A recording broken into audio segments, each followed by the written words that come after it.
So for today naman mga mare ay nagluto nga ako nitong adobong isaw ng baboy na napakasarap at walang kapait-pait. At nilagyan ko pa yan ng pineapple juice para naman manamis-namis. At ayan na nga, nung naluto na ito ay nilagyan ko nga ito ng suka na may sili na galing pang Ilocos Norte. At kung mahilig ka nga sa mga ganitong ulam, ay tara na, samahan mo ulit ako at magluto tayo. At ayun na nga mga mare, nakabili nga ako ng 2 kilong isaw ng baboy. At ang sabi nga ng tindero sa akin ay walang kapait-pait nga ang isaw na ito, kaya naman binili ko na agad yan. At pagka uwi ko ng bahay ay nilinis ko ng mabuti and then tinimplahan ko lang yan ng bawang, sibuyas, laurel and then naglagay lang ako ng tanglad para naman mawala ang lansa nito. At syempre ang pamintang buo, asin at tubig and then pakukuluan lang natin ito for about 25 minutes. At habang pinapalambot ko nga ang isaw ng baboy ay nagready na rin ako ng bawang at sibuyas. At after 25 minutes ay ganito na siya, malambot na nga ang ating isaw and then hinango ko muna yan mga mare. At next natin gagawin naman ay hihiwain natin ito ng maliliit lang na hiwa. Malalaman nyo pala mga mare na ang isaw ay hindi mapait kapag hindi madilaw ang loob nito. And then after ko mahiwa yan ay hinugasan ko ulit and then nag-prepare na ako dito ng mantika at igigisa ko naman dito ang bawang at sibuyas. At after ko nga maggisa ng bawang at sibuyas ay sinunod ko na nga ring igisa ang isaw ng baboy and then tinimplahan ko na nga ito ng toyo.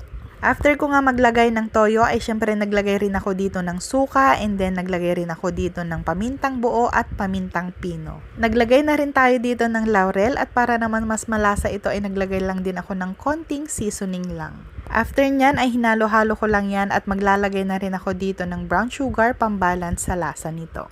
At ito na nga mga mare ang lalong magpapasarap sa ating adobong isaw ng baboy, ang Del Monte pineapple juice. At nilagay ko lang po ang isang buong lata dyan para mas masarap. Tinanggal ko na rin pala dyan yung dahon ng laurel and then pinakuluan ko lang po ito ng 15 minutes at ito na nga nagmantika na yan and then nilagay ko na nga rin dito ang siling green at siling labuyo. At after ko nga mailagay ang siling green at siling labuyo ay hinalo-halo ko pa ito for about 1 minute lang para maluto yung sili natin. And then ito na nga po ang ating adobong isaw ng baboy na napakasarap. Grabe, ang perfect talaga nito mga mare dahil hindi talaga mapait ang isaw na nabili natin. Saktong-sakto lang din yung alat nito tsaka manamis-namis. Kaya naman wala na tayong ibang gagawin kundi kakain na ulit tayo. Maraming salamat po sa panonood at sana magustuhan nyo po ang video na ito. Please follow for more recipes. Maraming salamat po.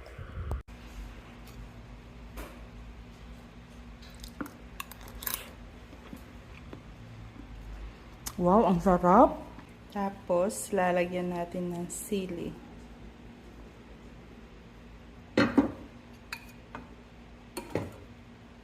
Suka with sili. Wow! Grabe. Sarap nito.